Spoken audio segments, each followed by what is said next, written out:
राधे राधे भक्तों। भाद्रपद कृष्ण पक्ष की अष्टमी को रात के 12 बजे मथुरा के राजा कंस की जेल में वसुदेव जी की पत्नी देवी देवकी के गर्भ से 16 कलाओं से युक्त भगवान श्री कृष्ण का जन्म हुआ था। इस तिथि को रोहिणी नक्षत्र का विशेष महात्म्य है। इस दिन देश के समस्त मंदिरों का श्रृंगार किया जाता है।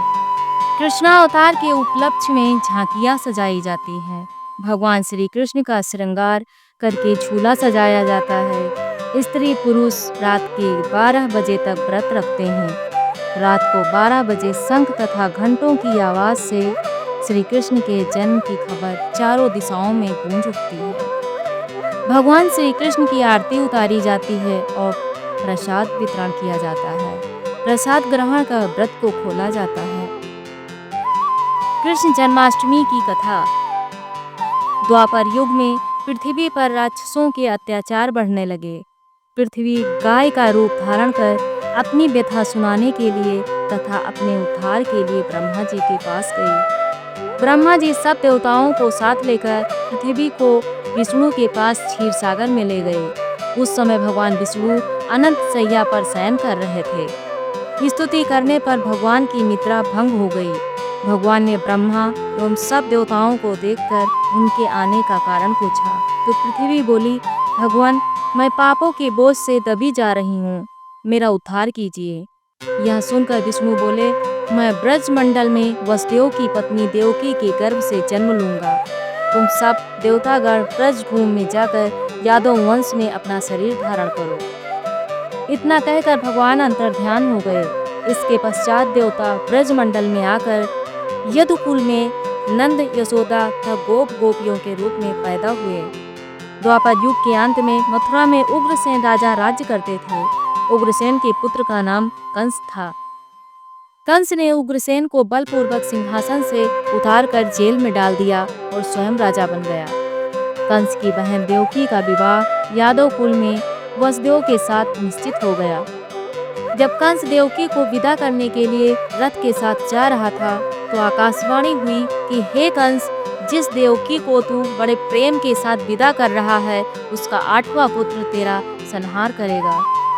आकाशवाणी की बात सुनकर कंस क्रोध से भरकर देवकी को मारने को तैयार हो गया।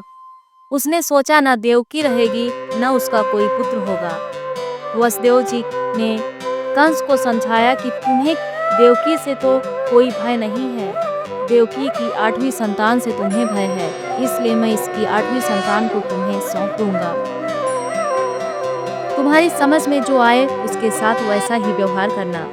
कंस ने वसुदेव जी की बात स्वीकार कर ली और वसुदेव और देवकी को कारागार में बंद कर दिया। तत्काल नारद जी वहां आ पहुंचे और कंस से बोले कि यह कैसे पता चलेगा कि 8वां गर्भ कौन सा होगा। गिनती प्रारंभ से या अंतिम गर्भ से शुरू होगी। कंस ने नारद जी के परामर्श पर देवकी के गर्भ से उत्पन्न होने वाले समस्त बालकों को मारने का निश्चय कर लिया। इस प्रकार एक एक करके कंस ने देवकी के 7 बालकों को निर्दयता पूर्वक मार डाला। भाद्रपद की कृष्ण पक्ष की अष्टमी को रोहिणी नक्षत्र में श्री कृष्ण का जन्म हुआ। उनके जन्म लेते ही जेल की कोठरी में प्रकाश फैल गया। वसुदेव देवकी के सामने शंख, चक्र, गदा एवं पद्मधारी चतुर्भुज भगवान ने अपना रूप प्रकट कर कहा, अब मैं बालक का रूप धारण करता हूँ।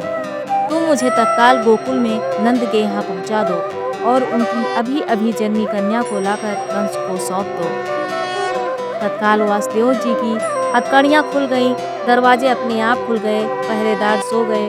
वासुदेव श्री कृष्ण को सूप में रखकर गोकुल को चल दिए। रास्ते में यमुना श्री कृष्ण के चरणों को स्पर्श करने के लिए बढ़ने लगी। भगवान ने अपने पैर लटका दिए। चरण छूने के बाद यमुना घट गई। वसुदेव यमुना को पार कर गोकुल में नंद के यहाँ गए। बालक कृष्ण को यशोदा की बगल में सुलाकर कन्या को लेकर वापस कंस के कारागार में आ गए।